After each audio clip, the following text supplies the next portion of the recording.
तो हेलो दोस्तों, कैसे हैं आप लोग। उम्मीद करते हैं बहुत अच्छे होंगे और आपकी पढ़ाई भी बहुत जबरदस्त तरीके से चल रही होगी। तो आज हम लोग साइंस क्लास 10th का मानव नेत्र तथा रंग बिरंगा संसार का क्लास 2 पढ़ने वाले हैं। क्लास 1 में हमने आपको मानव नेत्र क्या है, मानव नेत्र के कितने पार्ट होते हैं और उनका कार्य क्या है, सारी चीजें समझा दिया है। यदि आपने अभी तक उस वीडियो को नहीं देखा है तो जाकर पहले उस वीडियो को देखिए, तब इस वीडियो को देखेंगे तो ज्यादा समझ में आएगा। और यदि आप पहली बार हमारे चैनल पर आए हैं और हमसे जुड़कर पढ़ना चाहते हैं यूपी बोर्ड के लिए, तो अभी हमारे चैनल को सब्सक्राइब कर लीजिए, क्योंकि हम आपके लिए ऐसे ही लगातार वीडियो लेकर आते रहते हैं।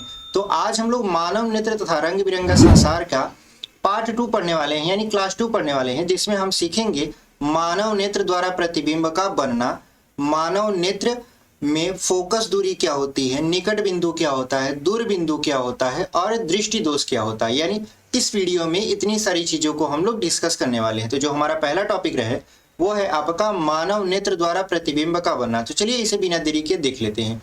यानी मानव नेत्र द्वारा प्रतिबिंब का बनना। तो मानव नेत्र द्वारा प्रतिबिंब के बनने में क्या क्या प्रोसेस होते हैं, सारी प्रोसेस को हम लोग क्या करते हैं, डिस्कस कर लेते हैं।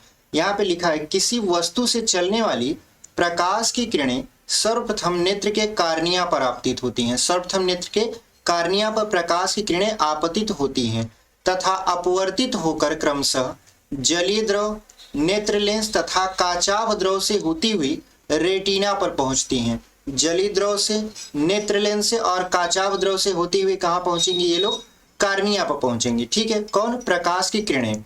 जहां किसी वस्तु का वास्तविक और उल्टा प्रतिबिंब बनता है, यानी जहां किसी वस्तु का क्या करता है, वास्तविक और उल्टा प्रतिबिंब बनने लगता है। प्रतिबिंब बनने का जो संदेश है वो प्रकाश तंत्रिकाओं द्वारा मस्तिष्क तक पहुंचता है।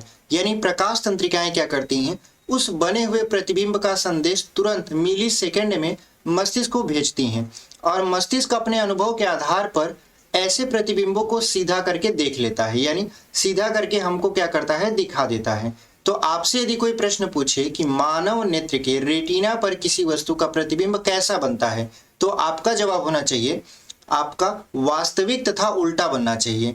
लेकिन जो आपसे प्रश्न पूछेगा वो कहेगा कि जब वास्तविक और उल्टा बनता है तो किसी वस्तु का प्रतिबिंब हमें सीधा क्यों दिखाई देता है, हम आपको कैसे सीधा देख पाते हैं। तो आपका जवाब होना चाहिए कि जो संदेश भेजने वाली तंत्रिकाएं होती हैं वो तो संदेश मस्तिष्क को भेज देती हैं, लेकिन मस्तिष्क अपने अनुभव के आधार पर उस बने हुए उल्टे प्रतिबिंब को क्या करता है, सीधा बनाकर हमको दे देता है, जिसकी वजह से हम क्या करते हैं, किसी वस्तु का सीधा प्रतिबिंब देखते हैं। लेकिन अगर एक्चुअल में देखा जाए तो रेटिना पर किसी वस्तु का वास्तविक व उल्टा प्रतिबिंब बनता है। तो उम्मीद करते हैं आपको समझ में आया होगा। अब इसको थोड़ा चित्र से समझते हैं कि होता क्या है। देखिए, पहली क्लास में हमने आपको बताया था कि मानव नेत्र के सामने का थोड़ा सा भाग उभरा हुआ रहता है, जिसे हम लोग बोलते हैं कार्निया। ठीक है, कार्निया के जस्ट पीछे आइरिस होता है, इस तरीके का। आइरिस ही हमारी आंख का रंग निर्धारित करता है और इसी के बीच में एक छोटा सा छिद्र होता है जिसे पुतली बोलते हैं। पुतली क्या करता है, प्रकाश को कम या ज्यादा मात्रा में आंख में पहुंचाने में सहायता करता है। और इसी के जस्ट पीछे प्रोटीन का बना हुआ द्विउत्तल लेंस होता है, जिसे हम लोग नेत्र लेंस या मानव नेत्र बोलते हैं। ठीक है, और इसके पीछे यदि हम जाएं तो सबसे भीतरी भाग में हमको मिलती है रेटिना। यानी ये तो हो गया आपका यहाँ पर रेटिना, और रेटिना और नेत्र लेंस के बीच एक द्रव भरा होता है। यहाँ क्या भरा होता है, एक द्रव भरा होता है, जिसे बोलते हो आप काचाभ द्रव।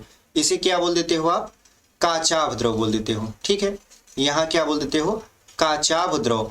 उसके बाद यहाँ एक द्रव भरा रहता है जिसे आप बोलते हो जलीय द्रव।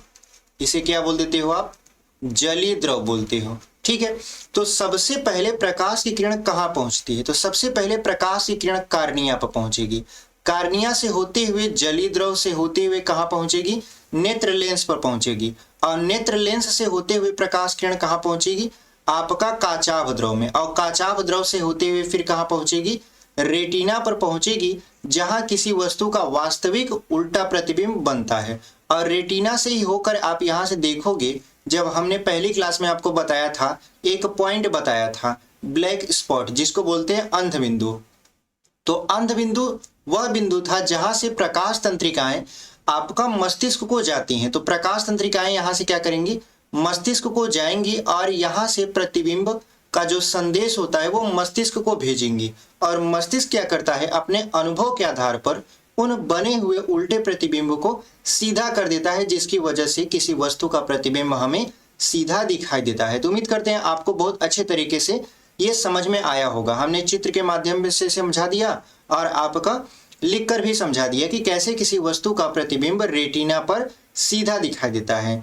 तो बढ़ते हैं अपने अगले टॉपिक में और देखते हैं कि हमारा अगला टॉपिक कौन सा है। उम्मीद करते हैं आपको ये समझ में आया होगा। देखिए हमारा जो अगला टॉपिक है वो है आपका नेत्र लेंस की फोकस दूरी, यानी जो हमारा नेत्र होता है इसकी फोकस दूरी कितनी होती है, क्योंकि हमारी आंख में भी लेंस लगा है और लेंस की अपनी कुछ ना कुछ फोकस दूरी जरूर होती है। तो हम लोग क्या करेंगे, नेत्र लेंस की फोकस दूरी को डिस्कस करेंगे। तो चलिए इसको शुरू करते हैं। देखिए यहाँ पे लिखा है मानव नेत्र के नेत्र लेंस से रेटिना के मध्य की दूरी को नेत्र लेंस की फोकस दूरी कहते हैं। यानी समझिए, मानव नेत्र के नेत्र लेंस से रेटिना के मध्य की दूरी को हम लोग क्या बोलते हैं, लेंस की फोकस दूरी बोलते हैं।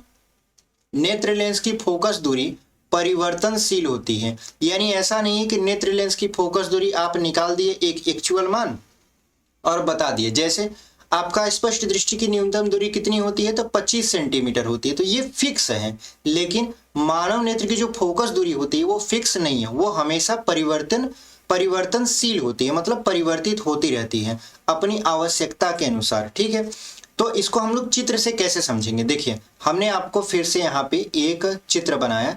सबसे पहले कार्निया बना लिया। कार्निया के बाद हमने क्या किया, कार्निया के बाद हमने खींचा आइरिस। इस तरीके से आइरिस के बीच में एक छोटा सा छेद होता है, छिद्र होता है, और उसके बीच क्या होता है आपका, उसके जस्ट पीछे नेत्र लेंस बना होता है। और अगर आपसे कोई प्रश्न पूछे कि ये नेत्र लेंस किस पदार्थ का बना होता है, तो ये प्रोटीन का बना होता है और द्विउत्तल लेंस होता है। और इसी के जस्ट पीछे यहाँ पे क्या होता है आपका, रेटिना होता है। तो यहाँ पे आपसे कह क्या रहा है, मानव नेत्र जो कि ये रहा, ये क्या है आपका नेत्र लेंस है, ये है आपका नेत्र लेंस, और ये रहा आपका रेटिना। ठीक है, ये हो गया आपका रेटिना।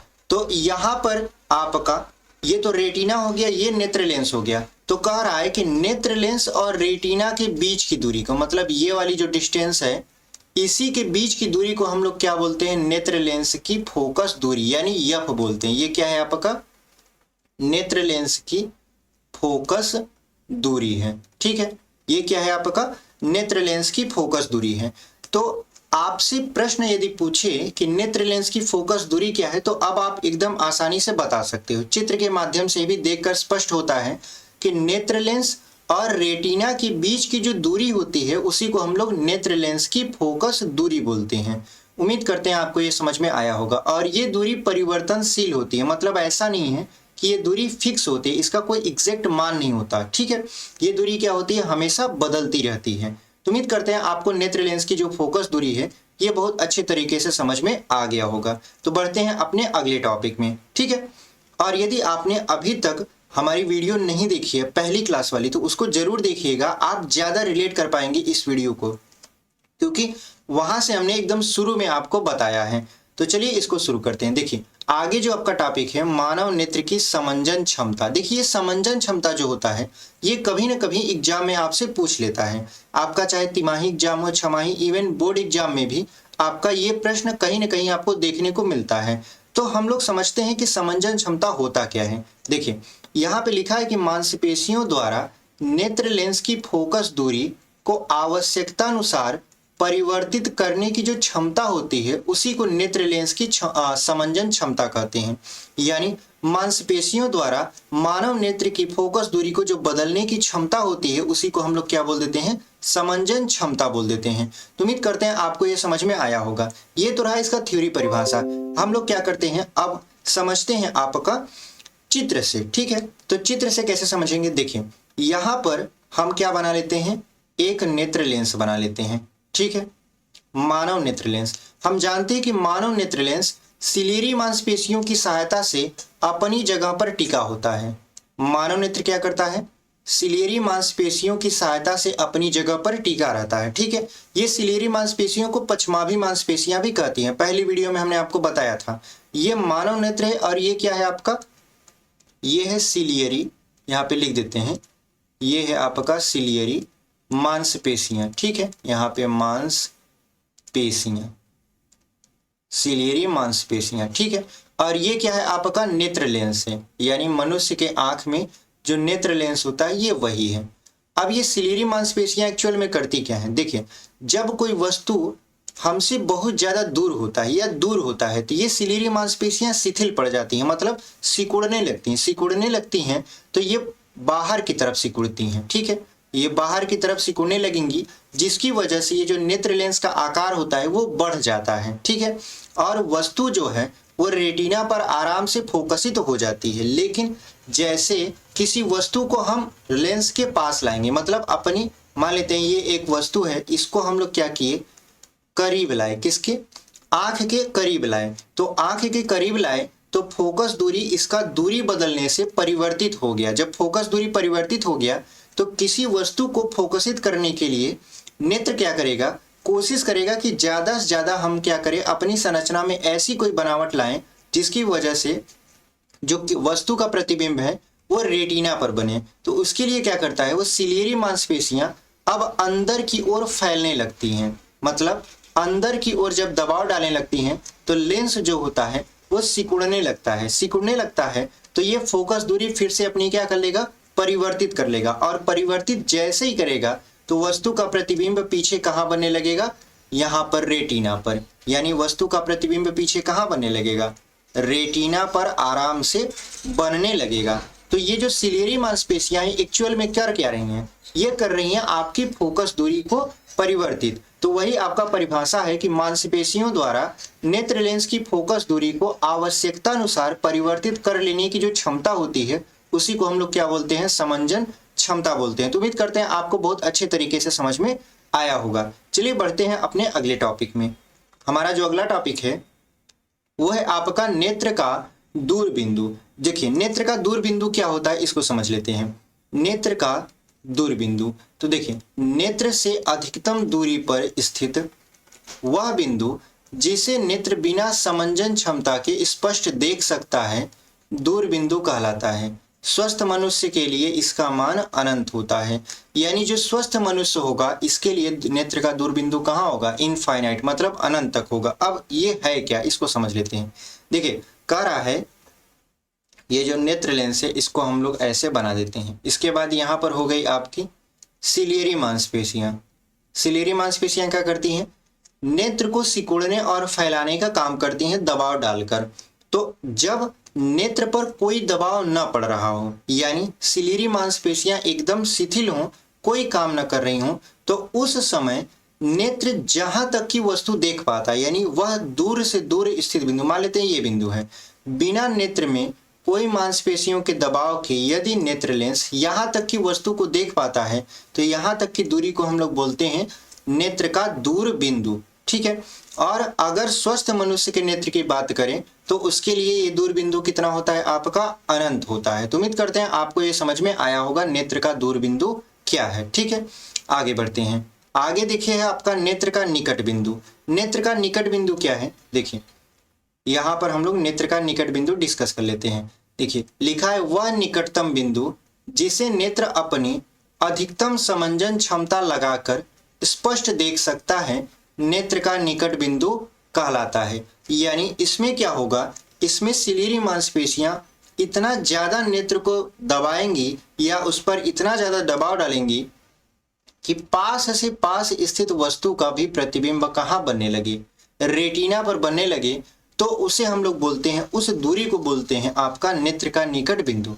यानी देखिए कि कोई वस्तु मान लेते हैं यहाँ थी, यहाँ से इसको यहाँ लाए, फिर यहाँ लाए, फिर यहाँ लाए।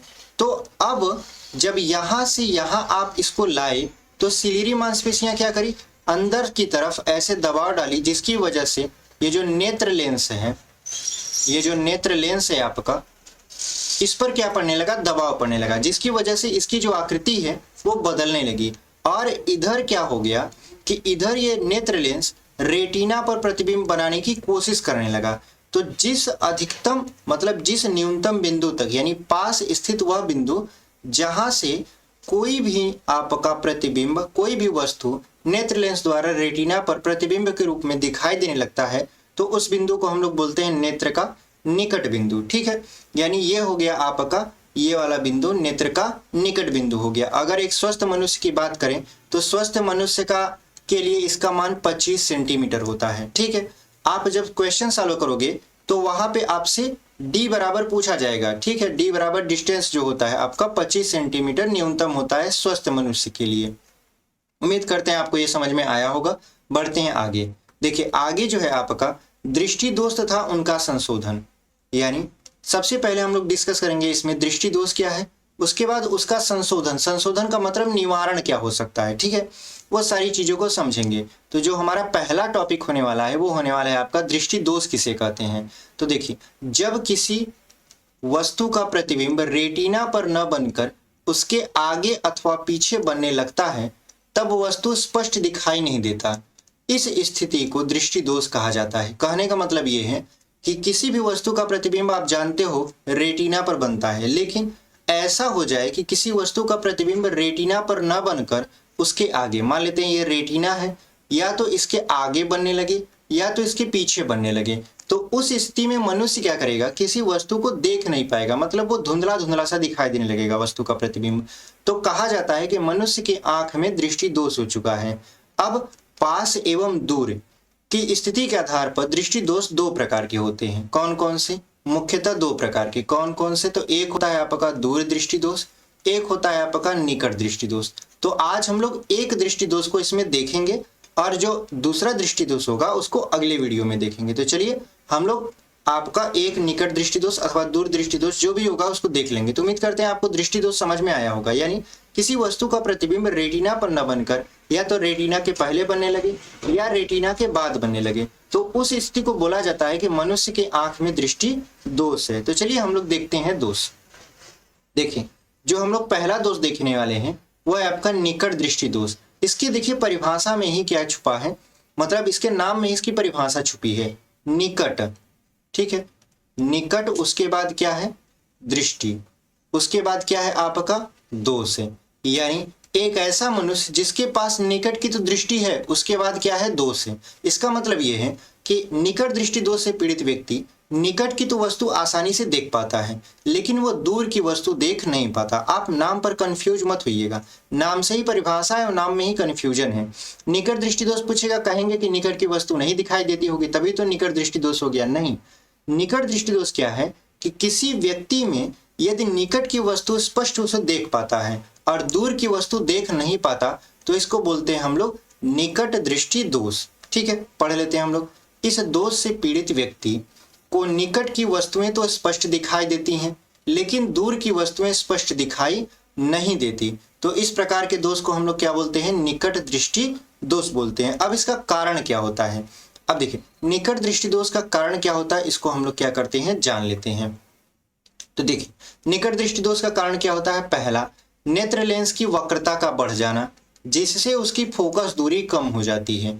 यानी नेत्र लेंस देखिए पहले सामान्य स्थिति में था और उसके बाद क्या हो गया, ऑटोमेटिक ये बढ़ गया, मतलब अपने आकार में परिवर्तन कर लिया, थोड़ा बड़ा हो गया, जिसकी वजह से इसकी फोकस दूरी क्या हो गई, कम हो गई और किसी वस्तु का प्रतिबिंब रेटिना पर न बनकर रेटिना से पहले ही बनने लगा।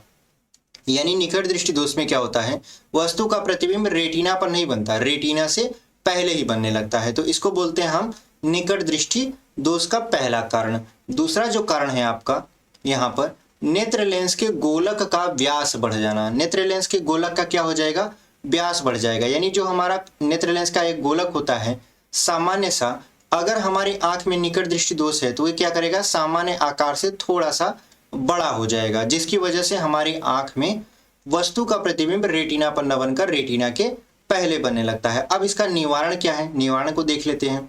देखिए यहाँ पर हम लोग निवारण देख लेते हैं। निवारण में होता क्या है कि निकट दृष्टि दोष को दूर करने के लिए उचित फोकस दूरी वाले अवतल लेंस के चश्मे का प्रयोग किया जाता है। यानी उचित फोकस दूरी के अवतल लेंस के चश्मे का प्रयोग कहाँ किया जाएगा, आपका निकट दृष्टि दोष को दूर करने में। देखिए होता क्या है, यहाँ पर यदि हम बात करें नेत्र लेंस की, ठीक है, नेत्र लेंस और रेटिना को ही हम लोग मेन फोकसित करते हैं। हो क्या रहा था कि प्रकाश किरण वस्तु से चल तो रही थी ऐसे, लेकिन ये क्या करती थी, रेटिना के पहले ही फोकसित हो जाती थी। मतलब रेटिना से पहले ही वस्तु का प्रतिबिंब बनने लगता था, जिसकी वजह से वस्तु सही से दिखाई नहीं दे रही थी। लेकिन हो क्या रहा है कि अब हम लोग उचित फोकस दूरी का क्या लगा रहे हैं, यहाँ पर अवतल लेंस लगा रहे हैं। मान लेते हैं ये कार्निया हो गया, ये आइरिस आपका हो गया, ये पुतली हो गया। तो यहाँ पे यदि हम उचित फोकस दूरी का अवतल लेंस लगाएं तो अवतल लेंस करेगा क्या, देखिए ऐसा होना चाहिए था कि ये प्रकाश की किरणें यहाँ पर एक दूसरे को ना काट कर रेटिना पर काटे। तो इसके लिए चाहिए प्रकाश को फैलाना, तो फैलाने का काम कौन करता है, अवतल लेंस करता है। तो हमने अवतल लेंस को लगा दिया। अब यहाँ से प्रकाश किरण चलेगा तो यहाँ से प्रकाश किरण ऑलरेडी क्या करेगी, फैलते हुए आएगी। उसके बाद ये जब सिकुड़ेगा तो यहाँ से होकर क्या करेगा, सिकुड़ जाएगा और प्रतिबिंब यहाँ पर फोकसित ना होकर कहाँ पर फोकसित होने लगेंगी, तब यहाँ पर, ठीक है। तब प्रतिबिंब रेटिना पर आराम से बनने लगेगा। तो अगर आपको निकट दृष्टि दोष है तो आपकी आंख में कौन सा लेंस लगेगा, यानी किस लेंस के चश्मे का प्रयोग किया जाएगा, तो अवतल लेंस के चश्मे का प्रयोग किया जाएगा। तो उम्मीद करते हैं आपको बहुत अच्छे तरीके से ये टॉपिक समझ में आया होगा। तो आज के लिए इतना ही रखते हैं, मिलते हैं आपसे अगली वीडियो में, तब तक के लिए धन्यवाद।